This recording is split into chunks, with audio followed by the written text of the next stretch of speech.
ገልጡ የወንጌል ክፍሎች በዚህ ሳምንት ይነበባሉ ይተረጎማሉ።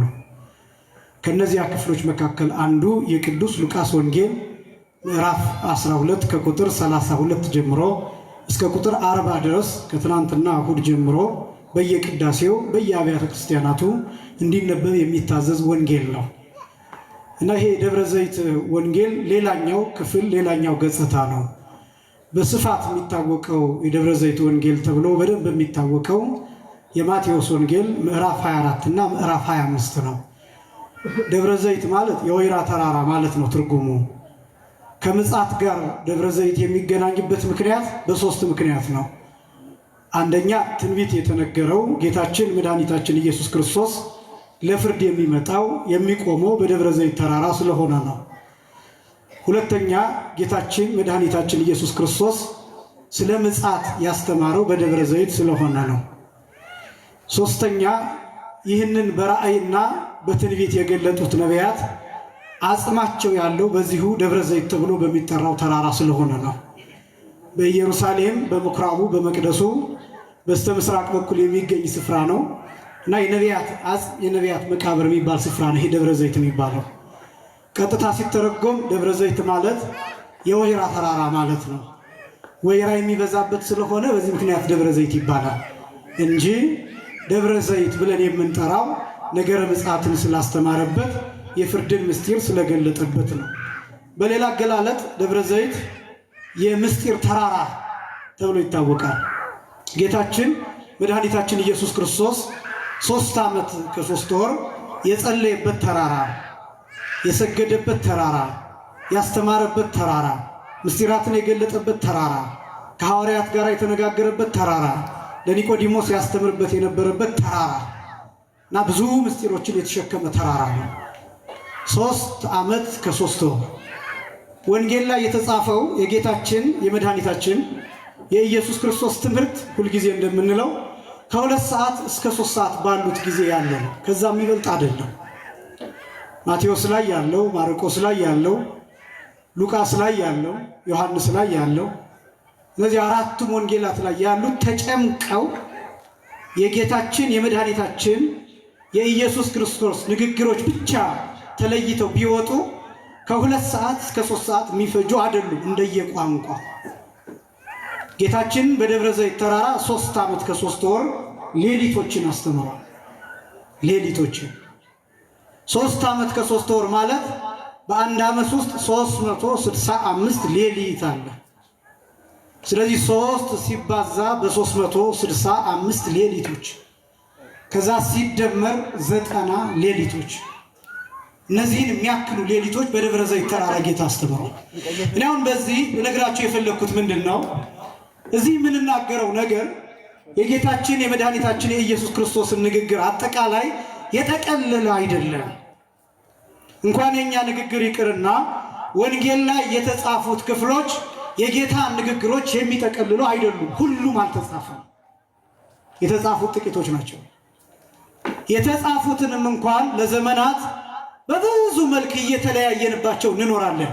ምስጢር የሆኑ ያልደረስንባቸው በቃላት የማይገለጡ ከአይምሮ በላይ የሆኑ ጊዜ የሚፈልጉ ብቃት የሚፈልጉ ቅድስና የሚፈልጉ ንባብ የሚፈልጉ የሆነ ትውልድን ማግኘት የሚፈልጉ እስከዚያ ትውልድ ድረስ ተዘግተው ታትመው የሚቆዩ የወንጌል ክፍሎችም አሉ። ሁሉንም ልናውቀው አንችልም። የትኛውም የመጽሐፍ መምህር፣ የትኛውም የሐዲስ ኪዳን መምህር፣ የትኛውም የመጽሐፍ ቅዱስ አጥኚ፣ የትኛውም ተመራማሪ የትኛውም አይነት ቅዱሳት መጽሐፍትን አነባለሁ አውቃለሁ የሚል የነገረ መለኮት ምሁር ወይም የነገረ መለኮት ተመራማሪ ሁሉንም መጽሐፍ ሊያውቅ አይችልም። ሁሉንም በጣም የምናውቀው ጥቂቶቹን ነው። እነዛን ጥቂቶቹን ብቻ እግዚአብሔር መንፈስ ቅዱስ እንደገለጠልን እንናገራለን እና እንደው ሰፋ አድርጋችሁ እናንተ ከዚህ በላይ እንድታስቡ ይህንን ለማሳሰብ ነው። የቅዱስ ሉቃስ ወንጌል ምዕራፍ 12 ከቁጥር 32 ጀምሮ እስከ ቁጥር 41 ድረስ ባለው ክፍል እኔ 40 ላይ ነው በርዕስነት ያነሳሁት። ተዘጋጅታችሁ ኑሩ የሚል ነው። ይህንን ርዕስ የማሳየው በ4 ነጥቦች ነው። እነዚህ 4ቱም ነጥቦች ራሱ ጌታችን መድኃኒታችን ኢየሱስ ክርስቶስ ያስቀመጣቸው ነጥቦች ብቻ ነው የማነሳው። መጨረሻ ላይ ጠይቃችኋለሁ። ተዘጋጅቶ ለመኖር የሚያስፈልጉት ነገሮች ምንድናቸው የሚሉ 4 ነገሮች እዚሁ ወንጌሉ ላይ የተቀመጡ አሉ። አንደኛ አለመፍራት፣ ተዘጋጅቶ ለመኖር የመጀመሪያው አለመፍራት ራሱ ጌታችን መድኃኒታችን ኢየሱስ ክርስቶስ የገለጠው የቅዱስ ሉቃስ ወንጌል ምዕራፍ 12 ቁጥር 32 ላይ ኢትፍራህ ኦ ንዑስ መርኤት፣ አንተ ታናሽ መንጋ አትፍራ፣ እግዚአብሔር መንግስቱን ሊሰጣችሁ ፈቃዱ ነውና አትፍራ የሚል ቃል አለ። የመጀመሪያው ለመዘጋጀት አለመፍራት ነው።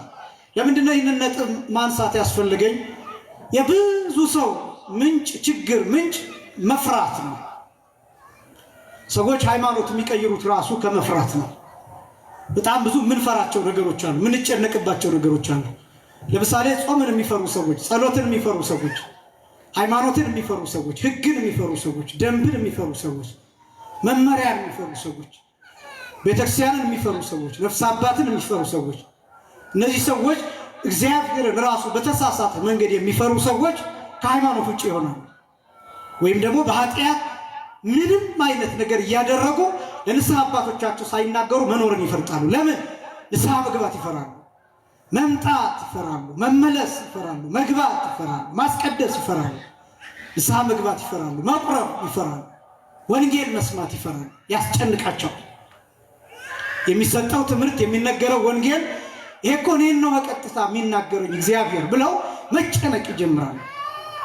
እነዚህ ሰዎች ምን አይነት ሰዎች ናቸው ቢባል እግዚአብሔርን በተሳሳተ መንገድ የሚፈሩ ሰዎች ናቸው። አንደኛ እግዚአብሔርን እንደ ሰይጣን መፍራት አይገባም። እንደምን መፍራት አይገባም አልኳችሁ? እንደ ሰይጣን መፍራት አይገባም። አንደኛ። ሁለተኛ እግዚአብሔርን እንደ አውሬ መፍራት አይገባም። ሶስተኛ እግዚአብሔርን እንደ ሰው መፍራት አይገባም። ደግሞ እንዳጠይቃችኋለሁ። አንደኛ እግዚአብሔርን እንደ ሰይጣን መፍራት አይገባም። ሁለተኛ እግዚአብሔርን እንደ አውሬ መፍራት አይገባም። ሶስተኛ እግዚአብሔርን እንደ ሰው መፍራት አይገባም። መጀመሪያ እግዚአብሔርን እንደምን መፍራት አይገባም አልኳችሁ? እንደ ሰይጣን። ሁለተኛ እግዚአብሔርን እንደምን መፍራት አይገባም? እንደ ሰው፣ እንደ አውሬ። ሶስተኛ እግዚአብሔርን እንደምን መፍራት አይገባም? እንደ ሰው። እንደነዚህ እንደ ሶስቱ ነገሮች እግዚአብሔርን መፍራት አይገባም። የብዙ ሰዎች ጭካኔ ምንጭ እግዚአብሔርን የሚፈሩበት መንገድ የተሳሳተ ስለሆነ ነው። እግዚአብሔርን እንደ ሰይጣን መፍራት አይገባም ሲባል ማለት ምን ማለት ነው ቢባል ሰይጣን ጨካኝ ነው፣ ሰይጣን ክፉ ነው። እግዚአብሔር ግን ጨካኝ አይደለም፣ እግዚአብሔር ክፉ አይደለም። ሰይጣን በቀለኛ ነው፣ እግዚአብሔር በቀለኛ አይደለም። ሰይጣን ተንኮለኛ ነው፣ እግዚአብሔር ተንኮለኛ አይደለም። ሰይጣን ምህረት የለውም፣ እግዚአብሔር ግን ምህረት የሌለው አምላክ አይደለም። ሰይጣን አይራራ፣ እግዚአብሔር ግን የማይራራ አምላክ አይደለም።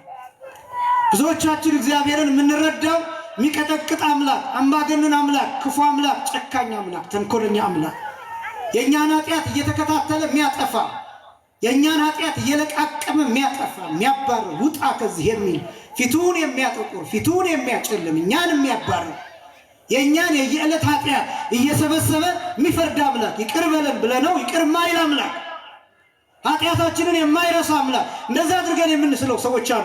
የብዙ ሰዎች ራስን የማጥፋት ምንጭ ይሄ ነው። ብዙ ሰዎች ራሳቸውን ከቤተክርስቲያን የሚያገሉት፣ ከሃይማኖት የሚያገሉት፣ ከመንፈሳዊነት የሚያስወጡት፣ ከማስቀደስ የሚያርቁት፣ ከጾም የሚያርቁት፣ ከጸሎት የሚያርቁት፣ በእግዚአብሔር ፊት ለመቆም አቅም የሚያጡት ብዙዎቹ እግዚአብሔርን የተረዱበት መንገድ የተሳሳተ ስለሚሆን የብዙ ወጣቶች ችግር ይሄ። እግዚአብሔርን እንደ ሰይጣን የሚፈሩ። ሰይጣን ልክ ነው፣ ካገኘህ አይለቅህም። ጉድጓዱን አጥልቆ አብዝቶ አስፍቶ ይቆፍረዋል። ከገባህበት አይለቅህም። ወጥመድ ውስጥ ከገባህ እየተንፈራገጥ ሲጥ አድርጎ ይገናል።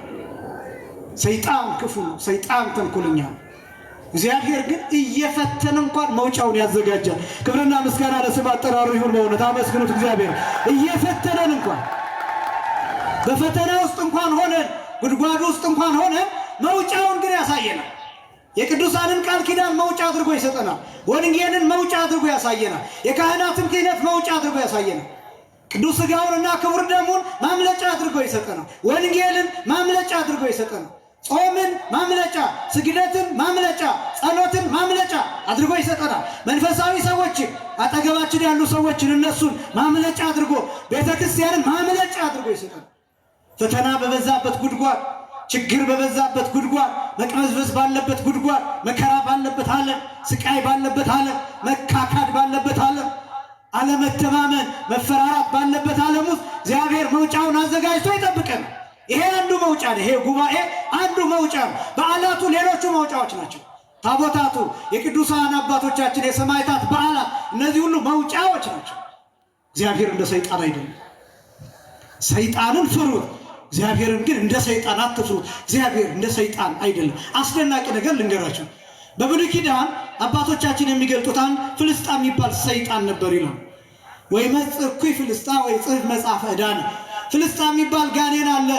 ይመጣና የየዕለት ኃጢአታችንን ይጽፋል። የየዕለት ኃጢአታችንን ይጽፋል። በአጀንዳ በፋይል ያስቀምጣል፣ በማስታወሻ ያስቀምጣል፣ ይከሳል። ወደ እግዚአብሔር ሄዶ ዛሬ እገሊት የምትባል ሴት ይህን ያህል ኃጢአት ሰርታለች፣ እገሌ የሚባል ሰው ይህን ያህል ኃጢአት ሰርቷል እያለ ይከሳል። ልክ ኢዮብን እንደከሰሰው እስከ 3ኛው ሰማይ ድረስ እየሄደ ይከሳል። ሰይጣን ይህን ያደርጋል። ግን የእግዚአብሔር ቸርነት በአዲስ ኪዳን ምን እንዳደረገ ታውቃላችሁ? ይሄ ኃጢአታችንን እየጻፈ በእግዚአብሔር ፊት ያቀርበው በነበረው ሰይጣን ፋንታ ንስሐ አባቶቻችንን ሰጠን፣ ካህናትን ሰጠን። ከዚያስ እኛ ዕለት ዕለት የሰራነውን ኃጢአት በካህናቱ ጆሮ እንናገራለን። ያን ጊዜ ምን እንደሚሆን ታውቃላችሁ? እኛ ወደ ካህናቱ ጆሮ ኃጢአታችንን ስናደርሰው እግዚአብሔር በካህናቱ አንደበት እንዲህ ብሎ ይናገራል። እግዚአብሔር ይፍታ የሚል ቃል ሲነገር ሰይጣን የያዘው ፋይል ላይ ኃጢአታችን ፐርማነንትሊ ድሌት ይደረጋል፣ ፎርማት ይደረጋል። ሪሳይክል ቢን ውስጥ አይቀመጥም፣ ትራሽ ውስጥ አይቀመጥም። ለዘላለም ነው የሚጠፋው። ከዛ ሰይጣን የጻፈውን ኃጢአት አገኛለሁ ብሎ አጀንዳውን ሲያገላብጥ የለም፣ ፎርማት ሆኗል። ለምን? እኛ ንስሐ ገብተንበታል። ከዚያስ ክርስቶስ በደሙ ይህንን ኃጢአት አጥቦታል። ክብርና ምስጋና ለስም አጠራሪው። ሰይጣን ያፍራል። ሰይጣን ግን ኃጢአታችንን እስከ መጨረሻው መጻፍ ይቀጥላል፣ ንስሐ ካልገባንበት፣ ካልተመለስንበት። በጣም አስደናቂውን ነገር ደግሞ ልንገራችሁ። ሰይጣን እንዲህ እያደረገ ሲቀጥል እግዚአብሔር ግን ምን እንደሚያደርግ ታውቃላችሁ? እኛ ንስሐ የገባንበትን ኃጢአት ይረሳዋል። ምን ይለዋል አልኳቸው? ይረሳዋል። እኛ እንደምናስታውሰው እግዚአብሔር አያስታውስም። እንደዚህ ምላችሁ እግዚአብሔር የመርሳት አለበት፣ የመርሳት ችግር አለበት እያልኳችሁ አይደለም።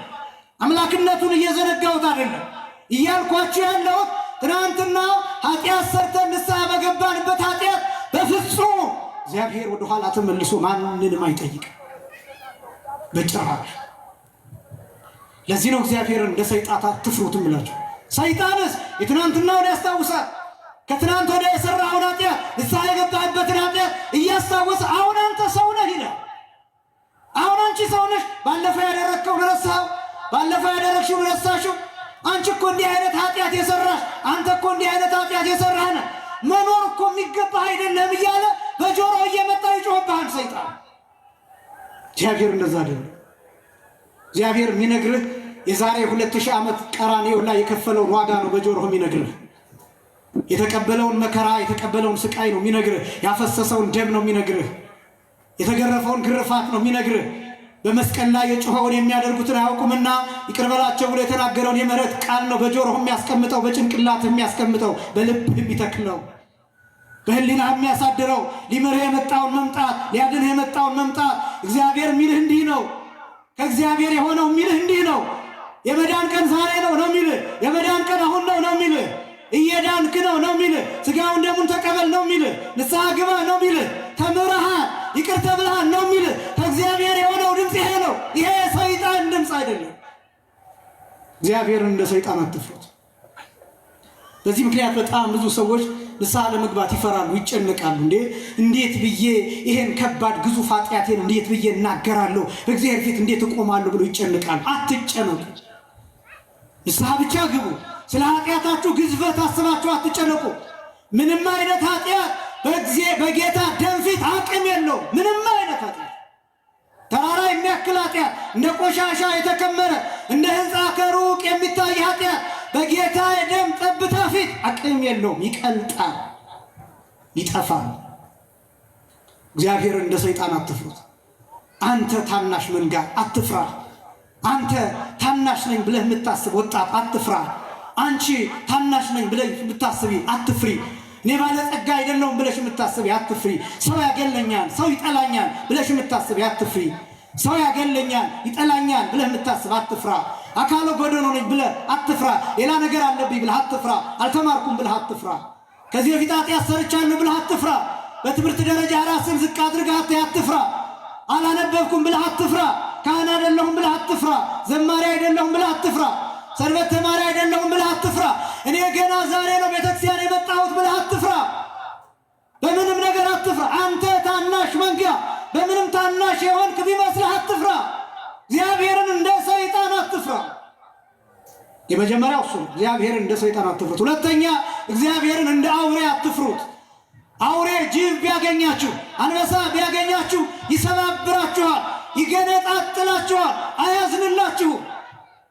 ያገኘውን የሰውነታችሁን አካል የትኛው እንደሚቀድም የትኛው እንደሚከተል ሳያይ ጩኸታችሁን ሳይሰማ ሳይራራላችሁ ይቦጫጭቃችኋል፣ ይሰባብራችኋል። እግዚአብሔር እንደዛ አይደለም። እግዚአብሔር እንደዛ አይደለም። ማንንም በኃጢአቱ እንዲህ አይሰባብርም፣ እንደ ጅብ አይዘነጣጥልህም ወዳጄ። ይልቁንም አካልህን ይጠብቀዋል። ኩርምት ብሎ ነው የሚጠብቅህ እግዚአብሔር። ንስሐ እስክትገባ ድረስ እስክትመለስ ድረስ አታድርገው እንጂ እየጠጣህ እንኳን እግዚአብሔር አይለይህም። ይህን ታውቃለህ?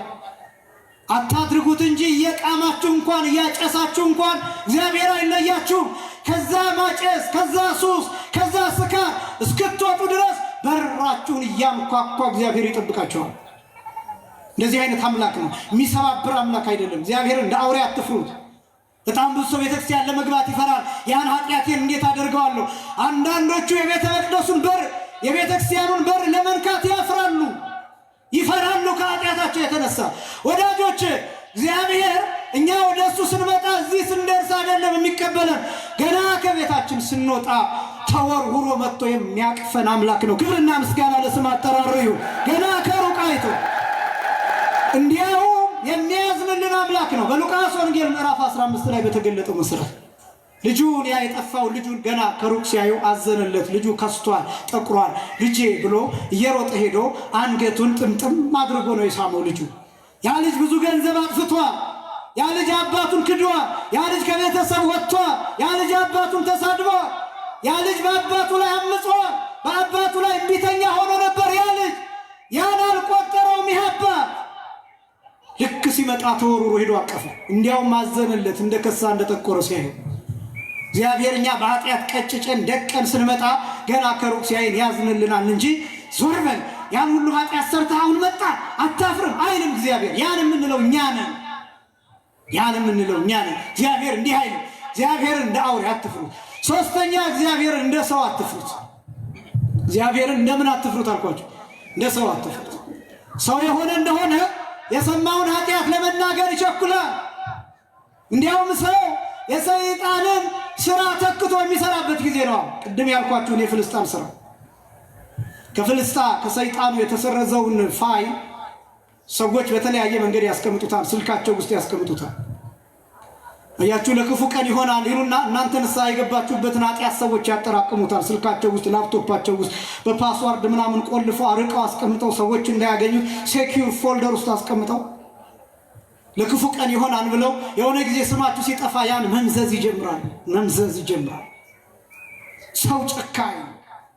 የካህናቱን ኃጢአት፣ የሊቃነ ጳጳሳቱን ኃጢአት፣ የሰባክያኑን ኃጢአት፣ የእኛን ኃጢአት እየተከታተለ የሚመዘግብ ሰው ብዙ ነው። ይህን ታውቃላችሁ? የታዋቂ ሰዎችን ኃጢአት፣ የአርቲስቶችን ኃጢአት ሲሰክሩ እየቀረጸ፣ ሲያመነዝሩ እየቀረጸ፣ ሲጠጡ እየቀረጸ፣ ሲጨፍሩ እየቀረጸ፣ አንዳች ነገር ሲያደርጉ እየቀረጸ ለክፉ ቀን ይሆናል ብሎ ጓደኛ ሆኖ እያስመሰለ የሚኖር ስማቸው መጥፋት ሲጀምር እኔም ጋር ፋይል አለ ብሎ በሌላ አካውንት የሚልክ ለዚህ ተዘጋጅቶ የሚኖር ሰው በጣም ብዙ። ሰው ክፉ ነው። ሰው ጨካኝ ነው። እኔ ከእግዚአብሔር ይልቅ ሰውን እፈራለሁ። እውነቴን ነው የምላችሁ። ከእግዚአብሔር ይልቅ ሰውን እፈራለሁ። በአምላክ ዳዊትም ሲናገር ይሄ ይሰን እደቅ ውስተ እደ እግዚአብሔር እምእደቅ ውስተ እደ ሰብ፣ በሰው እጅ ከመወድቅ በእግዚአብሔር እጅ በወድቅ ይሻላል። እግዚአብሔር መሐሪ ነው። እግዚአብሔር ርኅሩህ ነው፣ ይረሳል። ሰው ግን አይረሳም። እግዚአብሔር እንደ ሰው አትፍሩት። ይኸውላችሁ እዚህ ስትመጡ ሰው ማግኘታችሁን እንዳታዩ የምታዩት እግዚአብሔርን ነው። ኃጢአታችሁን ለሰው አትናገሩ። ከንስሐ አባቶቻችሁ ውጭ በደሎቻችሁን፣ ታሪካችሁን ለሰው አትናገሩ። ገመናችሁን ለሰው አትናገሩ። ለነፍስ አባቶቻችሁ ብቻ ተናገሩ። በነፍስ አባቶቻችሁ በኩል ለእግዚአብሔር ትናገራላችሁ። ሰው ያንን ገመና ይጠብቀዋል። ብዙ እየተሸጠ ነው በየዩቲዩቡ የሚሸጠው የባለ ትዳሮች ገመና። ሚስት ወጣ ፊቷን ተሸፍና ባሌ እንዲህ ያደርገኝ ነበር፣ ባሌ እንዲህ አይነት ሰው ነው ብላ የልጆቿን አባት አዋርዳ ዘርዝራ ትሸጠዋለች። ሚስት ባል ሚስቱን እንደዚሁ ታሪኳን ዘርዝሮ ይሸጣታል። ወንድም እህቱን፣ እህት የወንድሟ፣ ልጆች አባታቸውን፣ አባት የልጆቻቸውን፣ ባልንጀሮች የጓደኞቻቸው ሰብስበው ይሸጡታል። ይሸጣል፣ ሳንቲም ያወጣል። በዚህ ዘመን የማይሸጥ ነገር የለም። ክብር ይሸጣል፣ ሃይማኖት ይሸጣል፣ ሰውነት ይሸጣል፣ ሞራል ይሸጣል፣ ኖርም ይሸጣል፣ ኤቲክስ ይሸጣል፣ ስነ ምግባር ይሸጣል።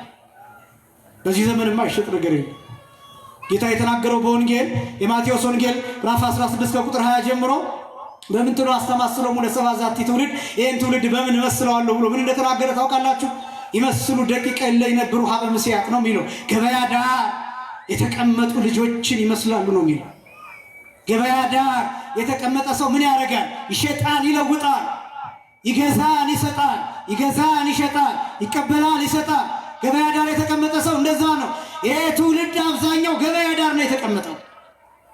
የተቀመጠው ገበያ ዳር ነው። የቢዝነስ ዘመን ነው። የቢዝነስ ዘመን ነው። የፋይናንስ ዘመን ነው። በኢኮኖሚ የሚመራ ነው። ፖለቲካው፣ የዓለም አቀፍ ፖለቲካው የሚመራው በገንዘብ ነው። በገንዘብ ነው። ኢኮኖሚካል ስታተስን ይፈልጋል። ፋይናንሻል ስታተስን ይፈልጋል። የትኛው አሜሪካ ምናምን ጃፓን ቻይና ምናምን እያል የምናወራቸው ሀገራት ምንጫቸው ገንዘብ ነው። ሀያልነታቸው ገንዘብ ነው፣ ሰውነት አይደለም። የገንዘብ ምንጭ ነው። ስለዚህ ምን መሆን አለብን?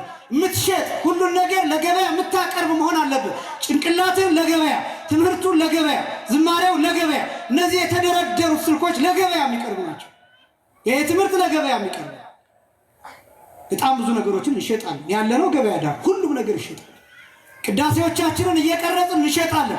እየነቀፍኩኝ አይደለም፣ እየቆየ ምስጢራቱ ጭምር እየተቀረጹ ይሸጣሉ።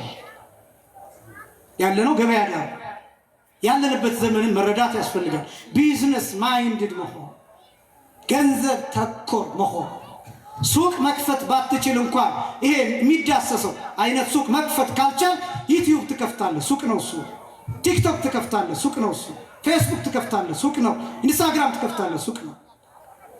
ከዛስ እዛ ላይ እንድትደመጥ፣ እንድትታይ፣ ተከታይ እንድታገኝ ምን ታደርጋለህ? ከማህበረሰቡ ባህል ታፈነግጣለህ፣ ትወጣለህ። ራቁትን ትደንሳለህ፣ ራቁትን ትወጣለህ። ቤተሰብ የሚባል ነገር ትተዋለህ። ቤተሰብ እንደሚያፍር የሚባለውን ነገር እሱን ትረሳዋለህ። የኢትዮጵያዊነትን ባህል እሱን ትተዋለህ። ማህበረሰቡን ትንቃለህ፣ ወደ ታች ትመለከታለህ። ስለዚህ አይሸጥም። ሁሉም ነገር ሲሸጥ የመጨረሻው የሚሆነው ማህበረሰብ ከዚህ ይጠብቀን እንጂ ባዶ ሆኖ የሚሆን እየተጓዝን ያለነው ወደዛው። ስለዚህ በገበያ ዳር የተቀመጡ ሰዎችን ይመስላሉ። እነዚህ አይነት ትውልዳን ሁሉንም ይሸጥ እና ሰውነት ላይ መስራት ይገባናል። አሁን የሚመጣው ነች ቤተክርስቲያን ብቻ ናት እየደከመች ያለችው፣ እየለፋች ያለችው። እግዚአብሔርን እንደ ሰው አትፍሩት። ሰው ጨካኝ ነው፣ እግዚአብሔር ግን እንደ ሰው አይደለም። በጣም አስደናቂው እኔን ሸፍኖ በእናንተ ፊት አቁሞኛል። ኃጢአቴን አልገለጠብኝም። ለምሳሌ የኔ ኃጢአት አሁን ቢገለጥ ሁላችሁም ድንጋይ አንስታችሁ ትደበድቡኛላችሁ። አንተ ነህ ወይ እዚህ ቆመ የምታስተምረን ብላችሁ ትገርፉኛላችሁ። እግዚአብሔር ግን ኃጢአቴን አልገለጠም። ምክንያቱም እግዚአብሔር እንደ ሰው አይደለም። ስለዚህ አትፍሩ፣ እግዚአብሔርን እንደ ሰው አትፍሩ። ታዲያ እግዚአብሔርን መፍራት ማለት ምን ማለት ነው? የጥበብ መጀመሪያ ማንን መፍራት ነው? እግዚአብሔርን መፍራት ነው እንላለን። እና መጽሐፍ እንደዚህ ይላል፣ እንደ ሰይጣን ካልፈራ ነው እግዚአብሔርን፣ እንደ አውሬ ካልፈራ ነው እግዚአብሔርን፣ እንደ ሰው ካልፈራ ነው እግዚአብሔርን እንደማን እንፍራው ካላችሁም እንደ እግዚአብሔርነቱ ፍሩት። እንደ ምንነቱ ፍሩት አልኳችሁ? እንደ እግዚአብሔርነቱ ፍሩት። እግዚአብሔርነቱ ምንድን ነው ካላችሁ አባት ነው። እግዚአብሔር አባት ነው። እንደ አባትነቱ ፍሩት። የኛ ሊቃውንት ሲናገሩ በአክብርዎ ፍርህዎ አለ፣ በፍርህዎ አክብርዎ አለ ይላል። በመፍራት ማክበር አለ፣ በማክበር መፍራት አለ። እግዚአብሔርን ፍሩት ማለት አክብሩት ማለት ነው። ምን በሉት ማለት ነው? አክብሩት ማለት ነው። እግዚአብሔርን ማክበር ይገባል። ምንፈራው እንደ አባት ነው። ልክ አባቶቻችን እንደማይጨክኑብን ሁሉ እግዚአብሔርም እንደ አባትነቱ እንደማይጨክንብን አውቀን ነው የምናከብረው። ስለዚህ የመጀመሪያው ይሄ ነው። ምእመናን እግዚአብሔርን ስትፈሩት እንደ አምባገነን አትፍሩት፣ እንደ ጨካኝ አትፍሩት፣ እንደ ክፉ አትፍሩት፣ እንደ ተንኮለኛ አትፍሩት፣ እንደ በቀለኛ አትፍሩት። እግዚአብሔር እንደ አባትነቱ እንደ እግዚአብሔርነቱ ፍሩት። አንተ ታናሽ መንጋ አትፍራ የሚለው የመጀመሪያው ይህንን የሚያሳይ ነው። ተዘጋጅቶ ለመኖር የመጀመሪያው አለመፍራት ነው። ምን አለ ማለት አልኳችሁ? አለመፍራት ነው። ስጋው ደግሞ ለመቀበል አትፍሩ። እንደዚህ ስላችሁ አሁን ዝም ብላችሁ ዘላችሁ መታችሁ እንድትቆርቡ አይደለም። ምን እያልኩ እንደሆነ ትረዱኛላችሁ። ንስሐ ግቡ፣ ኃጢአታችሁን ለነፍስ አባታችሁ ተናገሩ። ስጋውን ደሙን ግን አትፍሩት። ስጋውን ደሙን አክብሩት እንጂ አትፍሩት። ለእናንተ የተሰጠ ነው። እኛ ገብተን ከቀደስን እናንተ ለመቀበል ምን ያንሳችሁ? እኛም እኮ ሰዎች ነው። እኛም እኮ ደካሞች ነው። ንጹሐን ሆነን እኮ አይደለም ቀድሰን የምናቆርባቸው።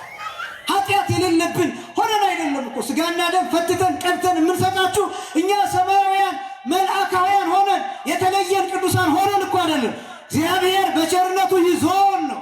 ኃጢአት ስንሰራ ስንወድ ለንስሐ አባቶቻችን ተናግረን ቀኖናችንን ፈጽመን ነው ቅዳሴ ገብተን የምናቆርባቸው። እናንተ ከኛ የተለየ ምን ኃጢአት ሰርታችሁ? ስለዚህ አትፍሩ። ስጋውን ደግሞ ማስቀደስ አትፍሩ። ወጣቶች መጾም አትፍሩ። መጸለይ አትፍሩ። ቤተክርስቲያን መምጣት አትፍሩ። ነጠላ መልበስ አትፍሩ። ክርስቲያን መባል ኦርቶዶክሳዊ መባል አትፍሩ። በማተባችሁ አትፍሩ። አትፍራ። አንተ ታናሽ መንጋ አትፍራ። የመጀመሪያው ለመዘጋጀት አለመፍራት ነው። ሁለተኛው ምጽዋት ማድረግ ነው። ምጽዋት ራሱ ጌታ አሁንም የገለጠው ነው።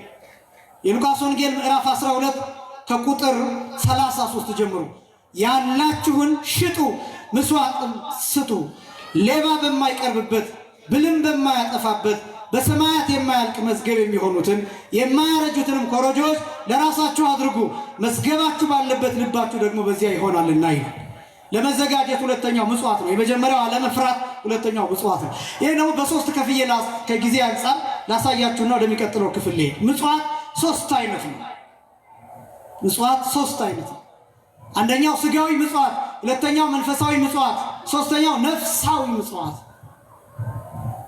ስጋዊ ምጽዋት፣ መንፈሳዊ ምጽዋት፣ ነፍሳዊ ምጽዋት። ስጋዊ ምጽዋት የሚባለው ይሄ የሚታይ የሚቆጠር የሚሰፈር የሚለካ የሚተረክ የሚነገር፣ ለምሳሌ ምግብ መስጠት፣ ልብስ መስጠት፣ ገንዘብ መስጠት፣ ይሄ ስጋዊ ምጽዋት ነው የሚባለው። ይሄ አያመጻድቅም፣ ግዴታ ነው። ይሄ እንስሳት ለልጆቻቸው ያደርጉታል። ላም ለጥጃዋ ታዝናለች፣ ውሻ ልጆቿን ትንከበከባለች። አጥንት ፈልጋ አምጣ ለልጆቿ ትሰጣለች። ውሻ ይህን ታደርጋለች። ጅብ ለልጇ ታዝናለች። አህዮች ለልጆቻቸው ያዝናሉ፣ ያቀማሉ፣ ያሳድጋሉ ተንከባክበው። ይሄ የእንስሳት ጠባይ ነው። እንዳትመጻደቁበት ገንዘብ በመስጠታችሁ፣ እንዳትመጻደቁ ልብስ በመስጠታችሁ ማድረጋችሁ መልካም ነው፣ ግን እንዳትመኩበት። ይሄ እንስሳትም ጭምር ነው። ይሄ ስጋዊ ምጽዋት ይባላል። መንፈሳዊ ምጽዋት የሚባለው ግን ከዚህ ከፍ ያለ ነው። ረቂቅ ምጽዋት ነው። ረቂቅ ምጽዋት ነው መንፈሳዊ ምጽዋት የሚባለው። አእምሮን መስጠት ነው። ምንን መስጠት አልኳችሁ? አእምሮን መስጠት ነው። ሐሳብን መስጠት ነው። ረቂቅ ነው። ይሄኛው ርህራሄ ነው፣ ምህረት ነው። ይሄ ወቅት አስተምህሮ ይባላል። አንዱ አስተምህሮ የሚባለው ይሄን የሚያሳየው አስተምህሮ በሁለት ፊደል ይጻፋል። በአሌታ ውሃ ሲጻፍ ትምህርት ማለት ነው። አስተምህሮ በሐመሯ ሲጻፍ ምህረት፣ ርህራሄ፣ ልመና፣ ምልጃ፣ ጸሎት፣ ልግስና፣ ምጽዋት፣ ሐዘኔታ ማለት ነው። ይሄ ያለንበት ወቅት ይሄን የሚገልጥ ነው። የነቢያትን ርህራሄ፣ የነቢያትን ምህረት፣ የነቢያትን ጸሎት፣ የነቢያትን ልመና፣ የነቢያትን ምህላ፣ ከዛ የጌታን አስተምህሮ፣ ከዛ የሐዋርያትን፣ ከዛ የቤተክርስቲያንን አስተምህሮ የሚገልጥ ወቅት ነው ይሄ ወቅት። አንዱ አስተምህሮ የሚደረገው ምዕመናን በውስጣቸው የምጽዋት ሐሳብ እንዲኖራቸው ማድረግ ነው። የሚመጸወተው እንጀራ ብቻ አይደለም፣ ሐዘኔታ ይመጸወታል። መረዳት፣ የተቸገረውን ሰው መረዳት፣ ህመም ላይ ያለውን ሰው መረዳት፣ ስቃይ ውስጥ ያለውን ሰው መረዳት፣ እስር ቤት ውስጥ ያለውን ሰው መረዳት፣ ሃይማኖቱን የካደውን ሰው ጭምር መረዳት። ለምን ካደ? ሃይማኖቱ ለምን ካደ? ክርስቲያን ማለት እንደሱ ነው። ኦርቶዶክሳዊ ማለት እሱ ነው። ለምን ከሃይማኖት ወጣ? ለምን ሰው አመነዘረ? ለምን ሱሰኛ ሆነ? ለምን ጫት ቃሚ ሆነ? ለምን አጫሽ ሆነ? ለምን ሰካራም ሆነ? ለምን የቡና ቤት ሴት ሆነች? ክርስቲያን ማለት እንደሱ። ከዛ ሲሄን ከተረዳ በኋላ ቀርቦ ችግሮቹን ፈቶ ለችግሮቹ መፍትሄ የሚያስቀምጥ ሰው ነው። ክርስቲያን አይፈርድም። ክርስቲያን እንዳየ አይፈርድም። ይጠነቀቃል። ክርስቲያን ምጽዋት የሚባለው እሱ። በዚህ በማቴዎስ ወንጌል ምዕራፍ 5 ቁጥር 7 ላይ ጌታ ያስተማረው ትምህርት አለ። ብፁዓን እያለ ያስተማረው ትምህርት እና አንዱ ትምህርት የማቴዎስ ወንጌል ምዕራፍ 5 ቁጥር 7 ላይ ብፁዓን መሐረያን የሚል ነው። የሚምሩ ብፁዓን ናቸው ይላል። እስኪ በሉ የሚምሩ ብፁዓን ናቸው። ምን የሚሉ ብፁዓን ናቸው? የሚምሩ። ብፁዓን ከሚለው ከዘጠኙ ብፁዓን አንዱ ደረጃ ይሄ እና ይህንን ግዕዝ በግዕዝ ትርጓሜ ወንጌል ሲተረጉም መሐረያንስ ዘይቤ ይላል። የሚምሩ የሚባሉት እነማን ናቸው? መሐሪዎች የሚባሉት እነማን ናቸው ትለኝ እንደሆነ ይላል እለ ይትረሃርሁ ላይለ እኩያን ወላይለ ፈላሰያን ወላይለ አባሰያን ወላይለ ምስኪናን። የሚምሩ እነማን ናቸው? የሚራሩ እነማን ናቸው ትለኝ እንደሆነ ለክፉዎች የሚራሩ ይላል። ለምኖች የሚራሩ? ለክፉዎች የሚራሩ። ለክፉዎች የሚራሩ፣ ለስደተኞች የሚራሩ፣ ለምስኪኖች የሚራሩ፣ ኃጢአት ለሰሩ ለበደለኞች የሚራሩ የሚያዝሩ እነሱ ናቸው ይልና እስመ ምህረትሰ ወሳይል ኢቲ ቀዳሜ ትሩፋት ዘትትረከብ ውስተ ነፍሲ። ይቺ ምህረት የምትባለዋ፣ ምጽዋት የምትባለዋ፣ ርኅራኄ የምትባለዋ፣ ይቅርታ የምትባለዋ ነፍስ ውስጥ የምትገኝ ናት ይላል። ነፍስ ውስጥ የምትገኝ ናት። በነገራችን ላይ ርኅራኄ ስታደርጉ ኃይል ይከፈላል። ከእናንተ ኃይል ይከፈላል። ኢነርጂ ሉዝ ታደርጋላችሁ። ለምሳሌ በጣም ተበድላችሁ ይቅርታ ብታደርጉ፣ ይቅርታ ስትጠየቁ ልታለቅሱ ሁሉ ትችላላችሁ። በጣም ተበድላችሁ ከልባችሁ ይቅርታ ስታደርጉ፣ ምክንያቱም ኃይል ይከፈላል። ሰውነታችሁ ውስጥ ያለውን ቂምና በቀል ጨለማ እሱን ታስወግዳላችሁ። ኃይል ይፈልጋል፣ አቅም ይፈልጋል፣ ጉልበት ይፈልጋል። ክርስቶስ መስቀል ላይ ሆነ የሚያደርጉትን አያውቁምና ምን በላቸው? ይቅር በላቸው ብሎ ተናግሮ መስቀል ላይ ሆኖ ችንካሩ ሳይወድቅ ደሙ ሳይደርቅ የግርፋቱ ጥዝጣዜ ሳይለቀው ጀርባው እየተንገበገበ የተገረፈው ግርፋት እንደ እሳት እያነደደው ጭንቅላቱ እየተፈጠፈጠ የሚያደርጉትን አያውቁምና ምን በላቸው? ርኅራኄ የሚባለው ይሄ ነው ከነፍስ የሚከፈለው። እንዲያውም ቀጥሎ የሚለው ግዕዝ በግዕዝ ትርጓሜ ወንጌሉ እስመ ምህረትሰ ወሳይል ኢቲ ዘትትከፈል እምአካላተ ፈጣሪ ነው የሚለው። ይቺ ምህረት ይቅርታ የምትባለዋ የፈጣሪ አካል ክፋይ ናት ነው የሚለው። የፈጣሪ አካል ክፋይ ናት ነው የሚለው። የሥላሴ አካል ሙሉ ምህረት ነው። እኔን ብትወጉኝ ደም ነው ቢፈሰው። የአብን የወልድን የመንፈስ ቅዱስን አካል ለመውጋት ቢፈቀድልንና ብንወጋው የሚፈሰው ደም አይደለም፣ ምህረት ነው የሚፈሰው። ሁለንተናው ምህረት ነው። ሁለንተናው ይሄ ነው ምጽዋት ተብሎ የሚጠራው። የመጨረሻው ነፍሳዊ ምጽዋት የሚባለው ራስን አሳልፎ መስጠት የሚባለው ቅዱሳን የደረሱበት ደረጃ ተዘጋጅቶ ለመኖር የመጀመሪያው አለመፍራት ነው። ሁለተኛው ምጽዋት ነው። ሶስተኛው ተዘጋጅቶ ለመኖር ወገብን መታጠቅ ነው። እስኪ በሉ ወገብን በሉ። መታጠቅ ቁርጠኝነት ወይም ጭካኔ ማለት ነው። ወገብን መታጠቅ መብራቱ የበራ መሆን ማለት ራስ ላይ መጨከን ማለት ነው። በተለይ በዚህ ዘመን የምንጨክንበት ዘመን ነው። ራሳችን ላይ፣ ህይወታችን ላይ፣ ስጋችን ላይ የምንጨክንበት ዘመን ነው። ዓለም ላይ የምንጨክንበት ዘመን ነው። እነዚህ የምታዩዋቸው ቀዳሲያን ራሳቸው ላይ የጨከኑ ናቸው። አንዳንዶቹ ወላጆቻቸው የጨከኑባቸው የወላጆቻቸው ጭካኔ ውጤት ናቸው። አንድ መርጌታ የእናት አባቱ ወይም የወላጆቹ ጭካኔ ውጤት ነው። ከዛ በኋላ ራሱ ላይ ጨክኖ ራሱን ያስተማረ ነው። እየተራበ የተማረ፣ ከውሻ ጋር እየታገለ የተማረ፣ ከቃለ እግዚአብሔር ጋር እየታገለ የተማረ፣ እየተሰደደ የተማረ፣ ከበሽታ ጋር እየታገለ የተማረ፣ ከተማሪ ጋር እየታገለ የተማረ፣ እድሜውን ለቃለ እግዚአብሔር የሰዋ ራሱ ላይ የጨከነ ነው። የከተማ ሰዎች እናንተ ጨካኞች አይደላችሁም። ልጆቻችሁ ላይ መጨከን አትፈልጉ። ልጆቻችሁን ከእንቅልፍ ማቋረጥ አትፈልጉ። ብዙዎቻችሁ፣ ሁላችሁም አይደላችሁ። አንዳንዶቻችሁ ልታስጠብቁ ስትመጡ ለብ ያለ ውሃ በፔርሙዝ ሁሉ ይዛችሁ ትመጣላችሁ ይባላል። ልጅህን ቀዝቃዛ ውሃ እንዳይነካው ብላችሁ ለብ ያለ ውሃ ይዛችሁ በዚህ አጥምቁልኝ ትላላችሁ። ለምን እንደሆነ ታውቃላችሁ? ልጆቻችሁ ላይ መጨከን አትፈልጉ። ልጆቻችሁን የሰንበት ትምህርት ቤት ውስጥ አስገብታችሁ ማስተማር አትፈልጉም። ለምን? እንዳይጨናነቁ፣ አፍተር ስኩል ያላቸው ትምህርት ቤት ጥናት እንዳይቀርባቸው፣ ቱቶሩ እንዳይቀርባቸው፣ ጠዋት ላይ እንቅልፋቸው እንዳያቋርጡ፣ እንዳይሰቃዩ፣ ልጆቻችሁ እንዳይጨናነቁ ልጆቻችሁ ላይ መጨከን አትፈልጉ። አንዳንድ የከተማ ሰው ራስ ወዳድ ነው። ልሰድባችሁ አይደለም፣ ግን ይሄን ማወቅ አለባችሁ። ራስ ወዳድ ነው። ቄሱ ያለማቋረጥ እንዲቀድስለት ይፈልጋል። ዲያቆኑ ላቡ እየወረደ እንዲቀድስለት ይፈልጋል። 24 ሰዓት እንዲያገለግል ይፈልጋል። እየተቃጠለ እንዲያገለግለው ይፈልጋል። ግን ልጁ ቤት ውስጥ በስተት እኔ ዲያቆን ነው መሆን የምፈልገው ቢል አንቆ ነው የሚገለው። እንዴት አባ ዲያቆን ትሆናለህ? እንዴት አባት ዶክተር ነኝ በል ብሎ ነው የሚያስጠር። የምታሸመድዱት መሐንዲስ ነው መሆነው በል፣ ኢንጂነር ነው መሆነው በል፣ ዶክተር ነው መሆነው በል እያላችሁ ነው የምታሸመድዷቸው ልጆቻቸው። ቄስ መሆን እንዲፈልጉ እንዲመኙ እንኳን አታደርጓቸው። መጨከን ግን ይፈልጋል። ይቺ ቤተክርስቲያን ከ10 ዓመት በኋላ አገልጋይ ሊጠፋ ይችላል። ማውራት አይደለም። አሁን የድጓ ቤቶች ጥቂት መምህራን ናቸው ያሉት። በአቋቋም ቤት ያሉት ጥቂት አድራሾች ናቸው። ጥቂት አድራሾች። በየቅዳሴ ቤቱ ያሉት ጥቂቶች ናቸው። በትርጓሜ መጽሐፍት የሚመረቁት ጥቂቶች ናቸው። ደግሞ ብዙዎች እንኳን ቢሆኑ ወረቀቱን ለመያዝ ብቻ ነው።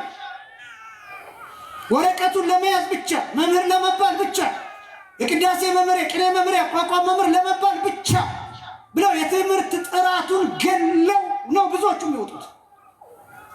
ለዚህ ከሆነ ጊዜ በኋላ ዜማው ሊበከል ይችላል። ቤተክርስቲያን እኔ በጣም ቆይቷን የሰማሁት አንድ ጥናት ከ20 ዓመት በኋላ የሚል ነው የሰማሁት። ከ20 ዓመት በኋላ በገጠሪቱ የቆሎ ትምህርት ቤት አንድ ተማሪ ተቀምጦ አይማርም የሚል ጥናት ሰምቻለሁ። 20 ዓመት ነገ ጠዋት ነው። እሱ ብቻ አይደለም። የቆሎ ትምህርት ቤቱን የአብነት ትምህርት ቤቱን ተውትና ከ10 ዓመት በኋላ እዚህ ተቀምጦ የሚማር ይኖራል። የሰርክ ጉባኤ ይቀጥላሉ። የሰርክ ጉባኤ ይቀጥላሉ። በቲክቶክ እየተተካን ነው። በዚህ ሰዓት ላይቭ የሆኑ ብዙ ቲክቶከሮች አሉ። እዚህ ላይቭ የሆኑ አይደለም ምላቸው፣ ቤታቸው ሆነው ቱታቸውን ለብሰው ላይቭ የሆኑ፣ አልጋቸው ላይ ሆነው ላይቭ የሆኑ ብዙ ቲክቶከሮች አሉ በዚህ ሰዓት። አሁን እነዚህ ቃለ እግዚአብሔር የሚያስተምሩትን ወጣቶች ምናምን ለመንቀፍ ዝቅ ለማድረግ አይደለም። ሲቀጥል እንዴት እየሆነ ይሆናል? ሰዎች ቤተክርስቲያን መምጣት ይተውና ልክ እሱ አልጋ ላይ ላይቭ ሆኖ ማስተማር ሲጀምር ያኛው ሚተኛና ልብሱን ቀያይሮ ቱታውን ለብሶ እከታተልሃለሁ ይላል። ከቤተክርስቲያን ይርቃል፣ ከጉባኤ ይርቃል፣ ከመቅደሱ ይርቃል፣ ከስጋው ደግሞ ይርቃል። ስለዚህ የሰርክ ጉባኤ ላይ በየቤቱ እየመጣን አንኳኩተን መለመል እንጀምር ነው። አሁንም እኮ እንደዛ ያደረግን ነው። ፖስተር እየተለጠፈ ነገ ላይ ይመጣሉ ምናምን። እነዚህ ነገሮች ለምን ይደረጋሉ? አንዳንድ ቦታ በሞንታርቦ ሁሉ እየተዞረ በሚኒባስ ይቀሰቀሳል። ይሄን የምናደርገው እኮ እንዳጠፉ እኮ ነው። እንዳጠፉ እኮ ነው። እውነት ለመናገር ይሄ ሁሉ ህዝብ ይመጣል። ሁላችሁም ለዚህ ቤተክርስቲያን ምን ታደርጋላችሁ ቢለው አይደለም ካልኩሌሽኑ፣ ስሌቱ እሱ አይደለም። ገንዘባችሁን ሰጥታችሁ የምትሄዱ ትኖራላችሁ። ሙዳይ ምጽዋቱን ሞልታችሁ የምትሄዱ ትኖራላችሁ። ይህን ህንፃ በመስራት ብዙ አስተዋጽኦ የምታደርጉ ልትኖሩ ትችላላችሁ። ሁላችሁም ግን አይደላችሁም። ግን የቤተክርስቲያኒቱ ዋና ጥቅም የእናንተ እዚህ መምጣት ነው። ለዚህ ቤተክርስቲያኒቱ ትደክማለች። ስለዚህ በጣም መረዳት ይፈልጋል፣ መጨከን ይፈልጋል። ስልኮቻችሁ ላይ ጨክኑ፣ ወጣትነታችሁ ላይ ጨክኑ፣ ጊዜዎቻችሁ ላይ ጨክኑ፣ እጮኛዎቻችሁ ላይ ጨክኑ። አልቆርብም የምትል ከሆነ ጨክን። ወደ ቤተ መቅደስ አልቀርብም የምትል ከሆነ ጨክን። አንቺም እንደዛው አልቆርብም የሚልሽ ከሆነ በስጋው ደግሞ አላገባ የሚልሽ ከሆነ ጨክኝ፣ ወስኝ። ህይወታችሁ ላይ አትጫወቱ፣ ዘመናችሁ ላይ አትቀልዱ፣ ክርስትናችሁን አሳልፋችሁ አትስጡ።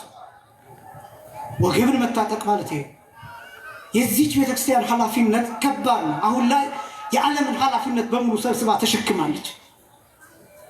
በዚህ ደረጃ ልክ ነው። እኛ የምናስበው ተራ ነገር ነው። አሁን ላይ እኛ ራሳችን፣ እኛ አገልጋዮቹ ራሳችን የሚያሳስበን ያለቃ ቅያሬ፣ የሚያሳስበን አንዱ አለቃ ወደዚህ አለቃ ወደዚህ ቦታ ገባ፣ እዛ እንደዚህ ሆነ።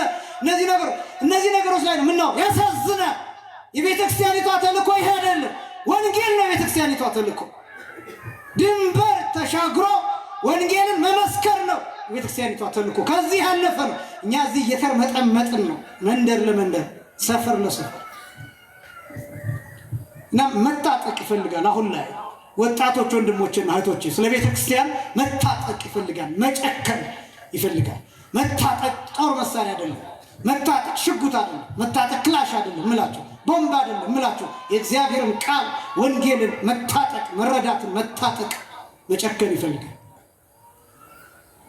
አራተኛ ትጋት ይፈልጋል። የመጀመሪያው አለመፍራት፣ ሁለተኛው ምጽዋት፣ ሶስተኛ ወገብን መታጠቅ፣ አራተኛ ትጋት ያስፈልጋል። የመጨረሻው ክፍል ነው። ልድገመውና ጠይቃችኋለሁ። ተዘጋጅታችሁ ኑሩ። ተዘጋጅቶ ለመኖር አራት ነገሮች ያስፈልጋሉ። ስንት ነገሮች? አራት ነገሮች ያስፈልጋሉ።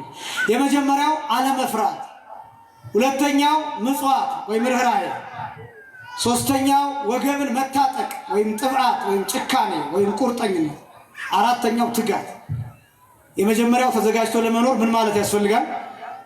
አለመፍራት ያስፈልጋል። ሁለተኛው ተዘጋጅቶ ለመኖር ምን ያስፈልጋል? ምጽዋት ወይም ርህራሄ ያስፈልጋል። ሶስተኛው ተዘጋጅቶ ለመኖር ምን ያስፈልጋል? ወገብን መታጠቅ ያስፈልጋል። አራተኛ ትጋት ያስፈልጋል። ራሱ ጌታ እንዴት እንደሚገልጠው እሱን ላንብላችሁ። በዚህ አጠቃልላለሁ። የሉቃስ ወንጌል ምዕራፍ 12 ቁጥር 37 ጀምሮ ብፁዓን እሙንቱ አግብርት እለ ይረክቦሙ እግዚኦሙ መጺኦ እንዘ ከመዝ ይገብሩ ወይተግሁ አማን ብለክሙ ይቀንታቅሁ ወያረፍቆሙ ወያምሶሱ ማእከሎም ወይትላኮሙ ይላል። በነገራችን ላይ ይሄ በጣም ከፍተኛ የሆነ ምስጢር ያለው የወንጌል ይዘት ነው። እስከ መጨረሻው ከፍተኛ ትርጓሜ ያለው ትምህርት ነው። ጥቂቱን ብቻ ነው ማሳያችሁ። እውነት እላችኋለሁ የሚል ነው።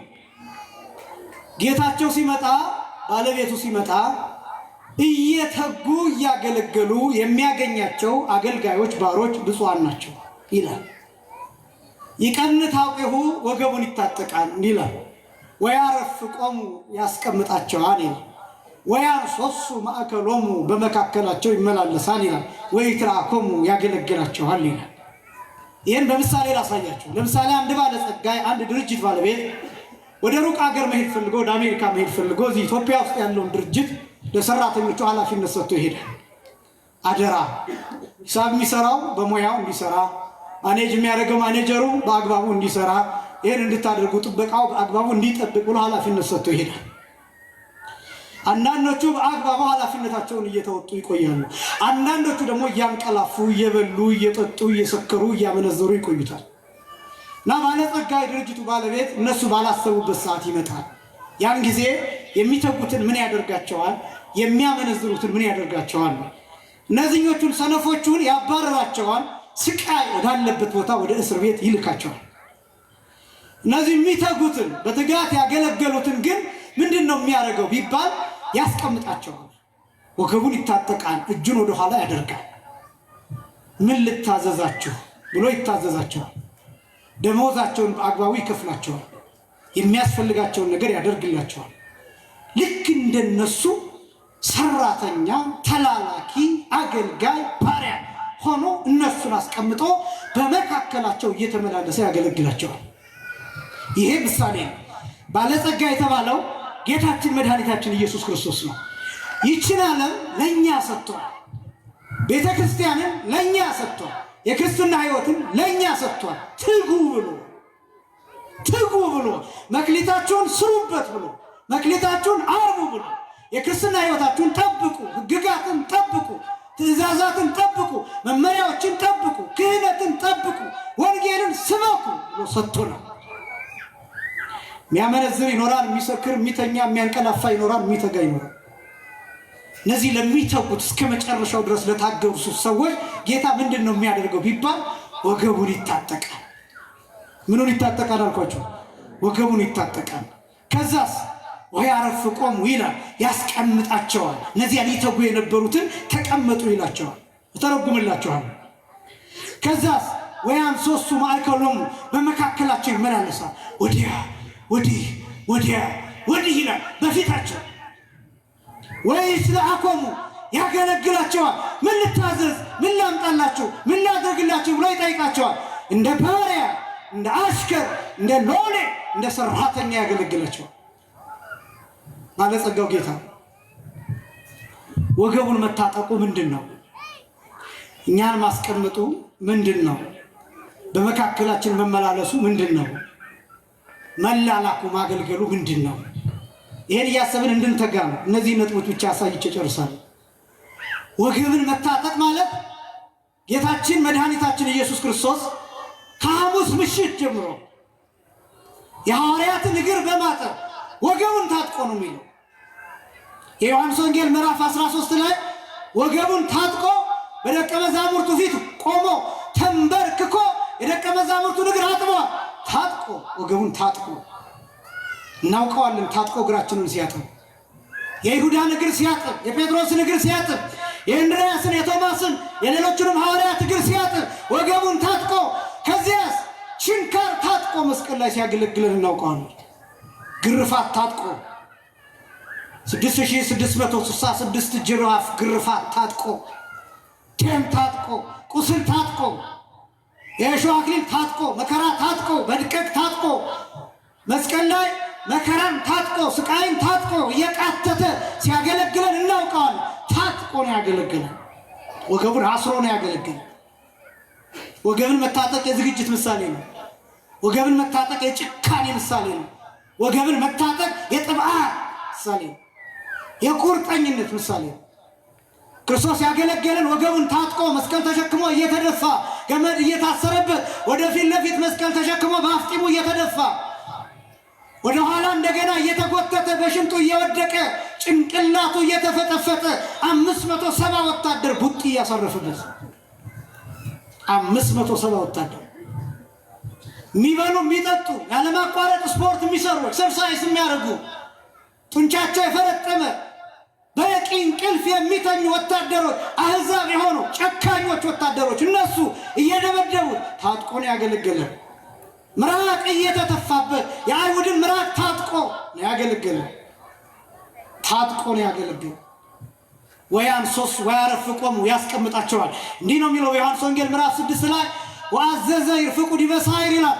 በለመለመ መስክ ላይ እንዲቀመጡ አዘዘ ይላል። ጌታ እኛን አስቀመጠን፣ እሱ ግን ተሰቀለ። እኛ በሚመች ቦታ ተቀመጠን፣ እሱ ግን መስቀል ላይ። እሱ በችንካር ተይዟል፣ እኛ ምቾት ላይ ነን። እናንተ ወንበር ላይ ናችሁ፣ እኛ ወንበር ላይ ነን። እኛ ጥላ ላይ ግን ክርስቶስ ግን ተሰቅሎ ነበር። እርሱ መስቀል ላይ ተሰቅሎ እኛን አሳረፈን። የሚመች ቦታ፣ የደለደለ ቦታ፣ የማይጎረብጥ ቦታ፣ የለመለመ መስክ ላይ፣ የተነጠፈ ምንጣፍ ላይ፣ የሚያምር መቅደስ ላይ፣ የተዋበ ቤተክርስቲያን ላይ እንድናርፍ አደረገን። እሱ ግን ችንካር ላይ ቆይቷል። እሱ 6666 ጊዜ ተገርፏል። አጠቃላይ 19125 መከራ ተቀብሏል። የመከራ አይነት ተቀብሏል። እሱ የማይመች ቦታ ሆኖ እሱ መስቀል ላይ መከራውን አይቶ ስቃይን አይቶ ደቆ እንደ ጨርቅ ሆኖ ቆስሎ በጦር ተወግቶ እኛን ግን የሚመች ቦታ አስቀምጦናል። ክብርና ምስጋና ለስም አጠራሩ ይሁን። አመስግኑ። ታጥቆ ያሳረፈን አምላክ። ወያረፍ ቆሙ ማለት ይሄ መቀመጥ ማለት ይሄ በክህነት ቦታ አስቀምጦናል። ሊቃነ ጳጳሳቱን በወንበር አስቀምጧቸዋል። ተቀምጠን ወንበር ወንጌል መስበክ ነው ያቃተን ወንበር ላይ ሆነ እንጂ ጌታማ የሚመች ቦታ እኮ ነው ያስቀምጠን። ሰይፍ እኮ አልደረሰብንም፣ ሰዓት አልደረሰብንም፣ ስለት እኮ አልደረሰብንም። ሰማዕትነት መቀበል እኮ ግድ አይደለም። መንግሥተ ሰማያትን ለመውረስ እኮ ሰማዕት መሆን ግድ አይደለም። መንግሥተ ሰማያትን ለመውረስ ክርስቲያን መሆን ንስሐ መግባት ሥጋውን ደሙን መቀበል እኮ ነው። የሚመች ቦታ እኮ ነው የተሰጠን። አልጋ ላይ ሁነን መጽደቅ እኮ ነው ያቃተን። ወንበር ላይ ተቀምጠን መጽደቅ ነው ያቃተን። በልተን መጽደቅ አቃተን። ጠጥተን መጽደቅ አቃተን። መውረስ አቃተን። ቤተክርስቲያን ተሰጥቶን በተመቻቸ ቦታ ሁኔታ ሁነን እግዚአብሔርን ማምለክ አቃተን። ወያረፍ ቆሙ ማለት ይሄ ነው። ያስቀምጣቸዋል ማለት ይሄ ነው። አስቀመጠን በሚመች ቦታ። ወያን ሶስቱ ማዕከሎሙ በመካከላቸው ይመላለሳል ማለት ክርስቶስ ከናዝሬት ወደ ገሊላ ከገሊላ ወደ ናዝሬት እየተመላለሰ አደገ። በስደት ከግብፅ ወደ ኢየሩሳሌም ከኢየሩሳሌም ወደ ግብፅ እየተመላለሰ አደገ። በመስቀል ጊዜ ከሐና ወደ ቀያፋ ከቀያፋ ወደ ሐና ተመላለሰ። ከሄሮድስ ወደ ጲላጦስ ከጲላጦስ ወደ ሄሮድስ ተመላለሰ። አንዱ ወደፊት ሲጎትተው ሌላኛው ወደ ኋላ ሲጎትተው ወደፊትና ወደ ኋላ ወደ ምስራቅና ወደ ምዕራብ ወደ ሰሜንና ወደ ደቡብ ተንገላታ ተመላለሰ። መስቀል ላይ በችንካር መሃል በቁስል መሃል ሆኖ ተመላለሰ። ከአባቱ ጋር በመከራ ቋንቋ አወራ። ከእናቱ ጋር እነኋት እናት ብሎ በመከራ ቋንቋ አወራ። ተመላለሰ። መስቀል ላይ በስቃይ ተመላለሰ። በደም ተመላለሰ። ሙሽራ ሆኖ ቤተክርስቲያኒቱን መስቀል ላይ ያገባ በደም ተሞሽሮ ታየ፣ ተገለጠ። መመላለስ ማለት ይሄ ነው። በመድቀቅ ተመላለሰ። ወደ 70 የሚደርስ የብረት እሾህ ራስ ቅሉን እየፈጠፈጠው ከሰባው መካከል አንዱ ረጅም ነው። ልቡን እየወጋው 7 ጊዜ ጮኸ። ስንት ጊዜ ጮኸ? 7 ጊዜ ጮኸ። 7 ጊዜ እየጮኸ ነው የሞተው። ቅዱስ ያሬድ ይገልጠዋል ከልሃ ጸርሃ ገአር እያለ። ለዓርብ ላይ በግዕዝ ስለሚባል እናንተ ላታስተውሉ ትችላላችሁ። ጾመ ድጓ ውስጥ ያለው ወንጌል እየተነበበ የሚባለው አንዱ ይሄ ነው። ከልሃ ማለት ጮኸ ማለት ነው። ጸርሃ ማለት ጮኸ ተጣራ ማለት ነው። ጋር ማለት ጓጎረ ማለት ነው። ክርስቶስ የሞተበት ደረጃ መጓጎር ተብሎ ነው የሚገለጠው። እየጓጎረ ነው የሞተው። ይህን ገጠር ያደጋችሁ ሰዎች ታውቁት ይሆናል። ከብት የታረደበት ቦታ ሲደርሱ ይጓጉራሉ። ደሙ የፈሰሰበት ቦታ ከፍተኛ ድምፅ ያሰማሉ። ዋ እያሉ እየጮሁ መሬቱን ይሄ ደሙ የፈሰሰበትን መሬት ይቆፍሩታል በእግራቸው። ክርስቶስ የተሰቀለው የአዳም አጥንት ላይ ነው። ክርስቶስ የተሰቀለው በአዳም ልክ ነው። ክርስቶስ የተሰቀለው መስቀሉ የተተከለው የአዳም ጭንቅላት ላይ ነው። የአዳም አጽም ላይ ብቻ ሳይሆን አዳምን ያሳተው ከይሲ ዘንዶ ራስ ላይ ነው መስቀሉ የተተከለው። ክርስቶስ የአዳም ሬሳ ላይ፣ የአዳም አጽም ላይ፣ የአዳም አካል ላይ ሆኖ እየጓጎረው ነው የሞተው። የሚያደርጉትን አያውቁምና ምን በላቸው ይቅር በላቸው እያለ ነው የሞተው። የሚሞት ሰው አይናገርም። በተለይ ልሞት ሲቀርብ ውሃ እንኳን ቢፈልግ ውሃ ጠምቶኛም ቢል ውሃ ብሎ አይጠይቃችሁም። ምክንያቱም ውሃ ብሎ ሲናገር ነፍሱ ልትወጣ ትችላለች። ስለዚህ ኢነርጂውን ይቆጥባል። በዚህ ምክንያት ውሃ ሳይላችሁ የውሃ ምልክት ያሳያቸዋል፣ የመጠጣት ምልክት ያሳያቸዋል። ክርስቶስ ግን እየሞተ ይሄን ይናገር ነበር። አልቆጠበውም፣ ኃይሉን አልቆጠበም።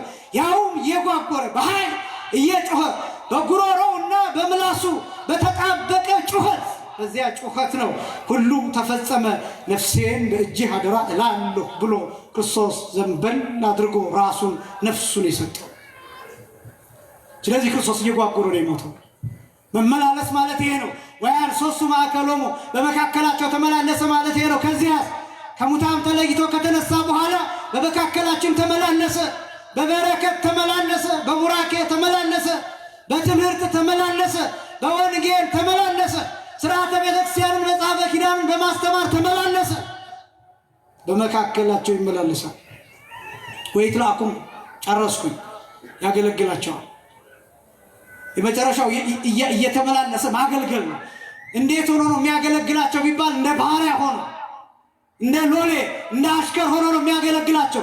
ክርስቶስ ያገለገለው መቼ ነው ቢባል አንድ ጊዜ መስቀል ላይ ያገለገለው አገልግሎት፣ በዕለተ ዓርብ ያገለገለው የክህነት አገልግሎት፣ የሊቀ ካህናትነት አገልግሎት፣ መስዋዕት የማቅረብ አገልግሎት፣ መስዋዕት የመሆን አገልግሎት ለዘላለም ትኩስ ሆኖ እየተሰጠው ይኖራል። ክብርና ምስጋና ለስም አጠራሪው ለዘላለም። ሊቀ ጳጳስ ራሱን አይሰዋም፣ ካህን ራሱን አይሰዋም፣ ዲያቆን የራሱን ደም አይሰጥም። ማንም የሚቀድስ ፓትርያርክ፣ ሊቀ ጳጳስ፣ ጳጳስ፣ ኤጲስቆጶስ፣ ቆሞስ፣ ካህን የራሱን ሥጋ አይሰጥም። ማንም የሚቀድስ ዲያቆን የራሱን የደም ጠብታ አይሰጥም። እዚህ የሚሰዋው ክርስቶስ መስቀል ላይ ያፈሰሰው ሥጋና ደም ብቻ ነው። የሰማዕታትን ደም አንበላም፣ የሰማዕታትን ደም አንጠጣም፣ የሰማዕታትን ሥጋ አንበላም። እናከብራቸዋለን፣ በቃል ኪዳናቸው እንማጸናለን፣ በምልጃቸው እንማጸናለን። የቅዱስ ጊዮርጊስ ሥጋና ደም ግን የትም አይፈተትም፣ የትም አይበላም፣ የትም አይጠጣም። የሚሰዋ የክርስቶስ ሥጋና ደም ብቻ ነው። ያ አገልግሎት ለዘላለም ዋጋ ሆኖ ሕይወት ሆኖ ታሪክ አይደለም፣ ታሪክ አይደለም። ሁልጊዜ ስራ ሆኖ ትጋት ይባላል። ተዘጋጅቶ ለመኖር ይህን እያሰቡ መትጋት ይፈልጋል። ይህን ታጥቆ መኖር ይፈልጋል። የተከበራችሁ ክርስቲያኖች አትፍሩ። የተከበራችሁ ክርስቲያኖች ርኅሩሃን ሁኑ፣ ጽዋት አድርጉ። የተከበራችሁ ክርስቲያኖች ወገባችሁን ታጠቁ፣ ቁርጠኞች ሁኑ። ሕይወታችሁ ላይ ጨክኑ፣ የሥጋ ሕይወታችሁ ላይ ጨክኑ። የመጨረሻው ትጉ ሁኑ። በጸሎት ትጉ፣ በጾም ትጉ። በማምለክ ትጉ፣ ወንጌልን በመስማት ትጉ፣ ሥጋውን ደሙን በመቀበል ንስሐ በመግባት ትጉ። አምላካችን እግዚአብሔር እየተጋን እንድንኖር የእርሱ ቅዱስ ፈቃድ ይሆንልን። ተዘጋጅተን እንድንኖር ወገባችን በወንጌል ዝርናር ታጥቀን ተዘጋጅተን እንድንኖር የአምላካችን ቅዱስ ፈቃድ ይሆንልን። ያስተማረን የአባቶቻችን አምላክ እግዚአብሔር ይክበር ይመስገን። ወስብሐት ለእግዚአብሔር።